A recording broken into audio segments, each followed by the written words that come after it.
In the shadow of medieval abbeys and castles, words carried more weight than steel. A whispered rumor could ruin a life, and a woman's virtue was tested not only by her deeds, but by the silence she kept. Tonight, we follow the story of Evelyne, the widowed wife of a knight who stood against gossip, greed, and betrayal. Her path crossed with an exiled prince, corrupt monks, and a priest of quiet courage. And in the end, she faced a choice that would define her freedom. This is her story. Do not laugh or speak loudly. Do not listen to gossip. The vineyards of Burgundy rolled like green waves beneath the spring sun, dotted with villages that smelled of bread and smoke. Above them, on a gentle rise, stood the manor of Sir Alaric. Once this house had been alive with music and banners, knights boasting of their hunts, and ladies laughing as they embroidered. But that laughter had gone silent when word came from the east. Sir Alaric had fallen, cut down before Jerusalem's walls. His widow, Lady Evelyne, scarcely 20, now bore the manor's burdens alone. Her beauty was whispered of, though not with the crude admiration of tavern songs. She was no painted lady with jewels and perfumes, but one whose quiet grace lingered long after she left a room. She did not laugh loudly at feasts, nor chatter with her maids in corners. When villagers spoke of her, they said, "Her smile is softer than the dawn, her voice is calm as evening prayer." Yet that same restraint made her a subject of suspicion. Across the river, the abbey rose like a fortress of stone, its bells tolling at dawn and dusk. Once the monks had been known for their charity, feeding beggars and mending the sick. But wealth had changed them. The abbot now dined with dukes, his table laden with venison and silver goblets. The monks no longer tilled the soil, they counted coins in candlelit chambers. To the people they came robed in humility, cowls drawn low, their voices soft with prayer.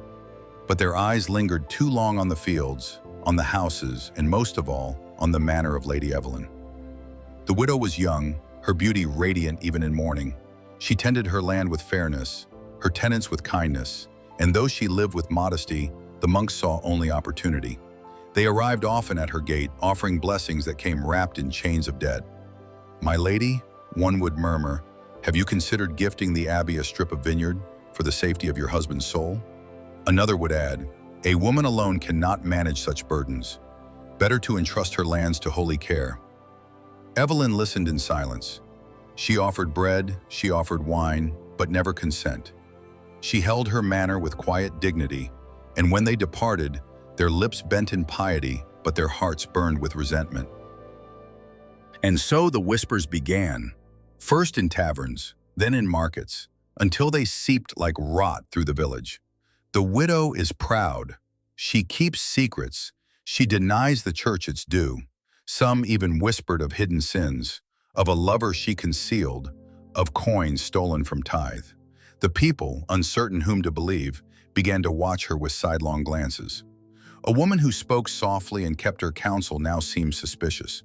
For in a world where words traveled faster than truth, silence was twisted into guilt. One evening, Evelyne crossed the village square, her veil drawn low. She paused when two women, failing to see her, muttered together. It is said she cursed the abbot's men when they came for alms. Nay, worse, they say she feeds a heretic in her halls. Their laughter was nervous, tinged with fear. Evelyne felt the sting, but she did not break her silence.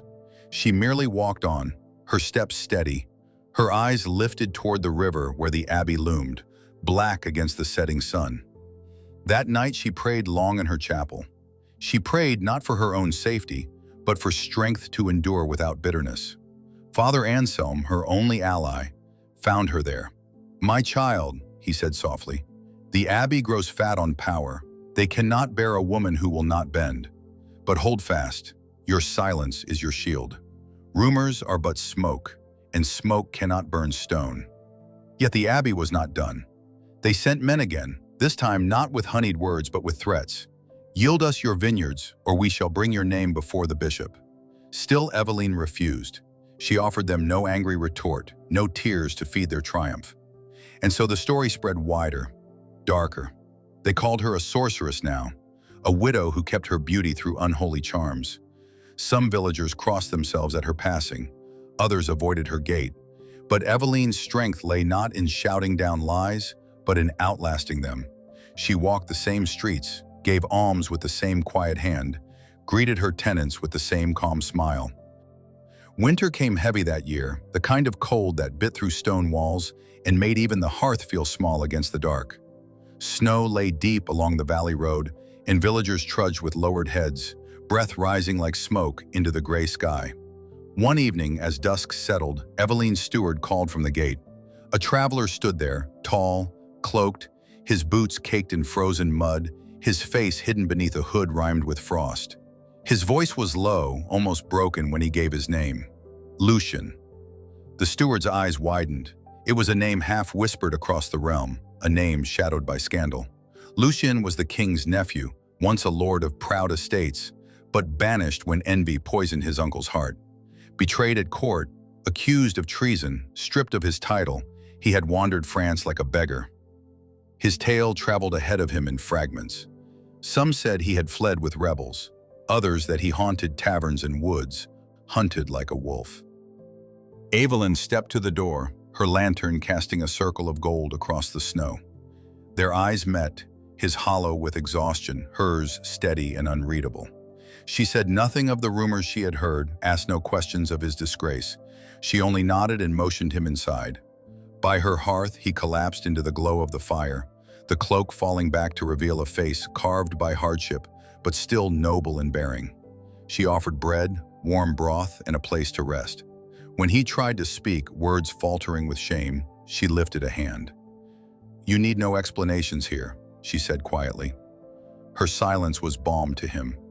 He had grown sick of whispers, those courtly tongues that twisted every deed into deceit. In Evelyne's hall, there was only the crackle of the fire, the creak of beams in the winter wind, and the calm presence of a woman who neither pried nor judged. The days that followed brought a strange peace. Lucien walked the manor grounds, helping where he could, mending a fence, carrying wood, even smiling faintly at the tenants' children who stared at him wide-eyed, sensing some hidden story. Evelyne watched without comment, allowing him to shed, piece by piece, the weight of exile. But outside her walls, tongues still wagged. Word spread quickly that a stranger had come to the widow's hearth, tall and handsome, bearing himself like a knight. At the tavern, the whispers sharpened. She shelters a fugitive. The widow takes a lover. The abbey's monks seized the tale eagerly, fanning it into suspicion. Yet Evelyne remained serene. At table, she spoke with Lucien of small things: the weather, the vineyards, the books in her late husband's library. Never of the past, never of his disgrace. He began to feel, for the first time in years, that he was more than a ruined name. And so in the heart of winter, two lives touched quietly across the gulf of loss: the widow who bore rumors with grace, and the exiled prince who had fled from lies. Neither sought to bind the other, yet in the stillness of Evelyne's hall, both found the faint outline of freedom. The monks seized upon the gossip like wolves upon a carcass. What began as murmurs among villagers found eager mouths in the cloisters. In the refectory of the abbey, after prayers were mumbled and candles guttered low, they gathered in small, smoky chambers. The air reeked of incense and damp wool. Shadows from the hearth stretched long across the stone walls as the monks bent their heads close, voices weaving a net of slander. "She shelters him," hissed Brother Matthew, his eyes glittering with malice. "The king's nephew himself. I saw his bearing, no peasant carries himself so. She gives him bread, fire, perhaps her very bed." Brother Raoul, plump and red-cheeked from too much wine, leaned forward eagerly. "And what does that mean, brethren? It means she conspires. Widow though she is, she dares to set her hearth against the king, against Holy Church even. Is it not our duty to protect her soul, even if she resists?" A murmur of assent rippled around the chamber. Only one or two monks shifted uneasily, but none spoke against the rising tide. When their words alone could not satisfy, they carried them higher. Cloaked in the solemnity of duty, a deputation of three approached the bishop in his hall, robes still damp from the fog that clung to the riverbank. The bishop, gray and sharp-eyed, sat beneath a crucifix, while clerks scratched notes by the light of tall candles. The monks bowed, then spoke with rehearsed gravity. "My lord," said Matthew, his voice smooth as oil, We come bearing a matter most grave. Lady Evelyne harbors a dangerous guest, Lucien, the exiled blood of the crown. She offers him her protection, her table, perhaps more. To the common folk, it is already a scandal. To the king, it will be treason. Brother Raoul crossed himself piously before adding, "She defies both crown and church.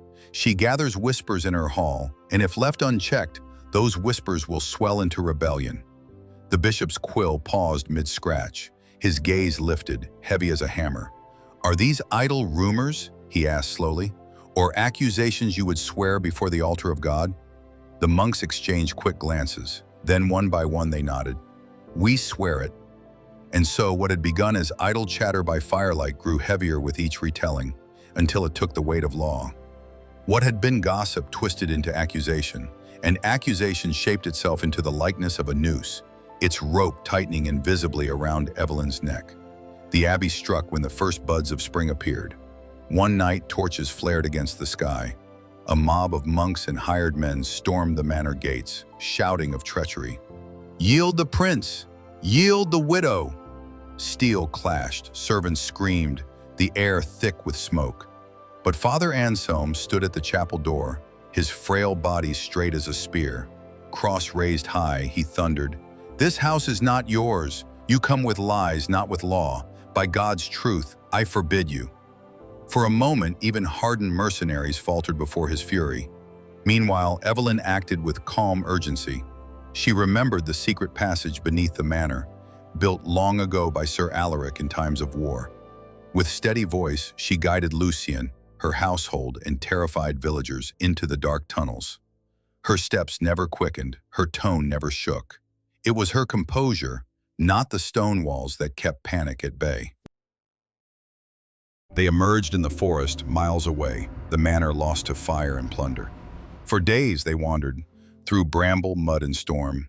Evelyne's soft hands blistered, her gown torn, yet she tended to the wounded, shared the last crusts of bread, and comforted children with songs. Evelyne bore it with the same composure as always. She did not protest with shrill cries, nor argue in the markets. In those moments, her modesty became strength, her silence a rallying cry. Lucien, hardened by exile, found himself humbled. "You speak less than any queen I have known," he told her by the campfire. "Yet you lead as though God himself walks beside you." "I thought silence was weakness," he confessed. "But yours is like a sword. It cuts sharper than words." At last they reached the borderlands, where the forest thinned and the land opened into windswept heaths. The air was sharp with the scent of pine and frost, and the gray horizon seemed to stretch endlessly, as though freedom itself began just beyond the ridgeline. There, hidden in a hollow between ancient oaks, Lucien's loyal knights awaited in secret. Their cloaks were ragged from months of hiding, their armor dulled by mud and rain, yet their eyes gleamed with fierce devotion when they beheld their master. Evelyne felt the earth shift beneath her heart, for before her lay two paths. She could return to Burgundy, to the cold stone halls of her manor, where the abbey's shadow loomed over her life like a gallows.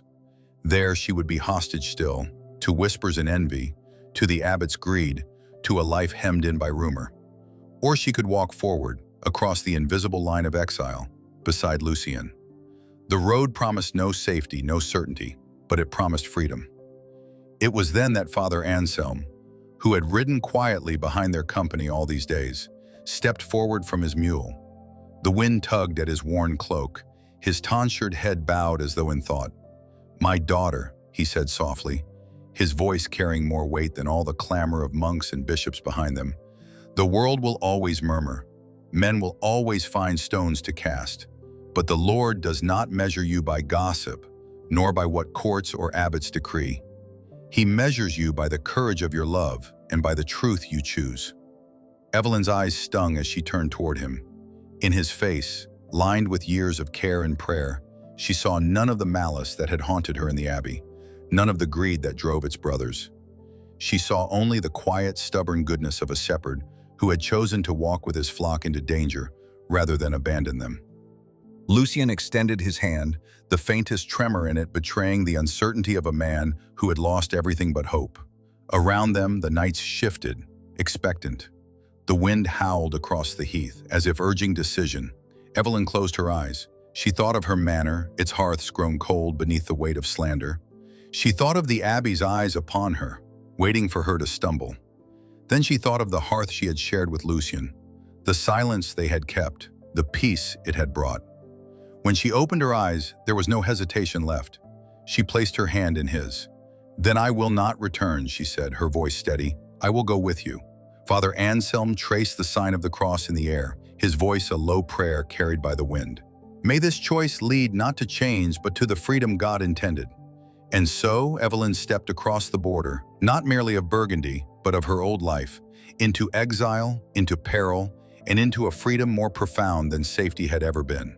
And so, in old songs, she was remembered, not as a woman who laughed loudly in halls, nor one who lent her ear to gossip, but as the widow whose quiet smile defied the abbey's greed, whose silence sheltered a prince, and whose modesty lit the road to freedom. Thank you for joining this journey into a tale of whispers, faith, and courage. If you enjoyed this story and would like to hear more wisdom brought to life through legend and history, please give this video a like. And don't forget to subscribe to the channel so you won't miss the next tale we share. Until then, keep wisdom close and stories closer.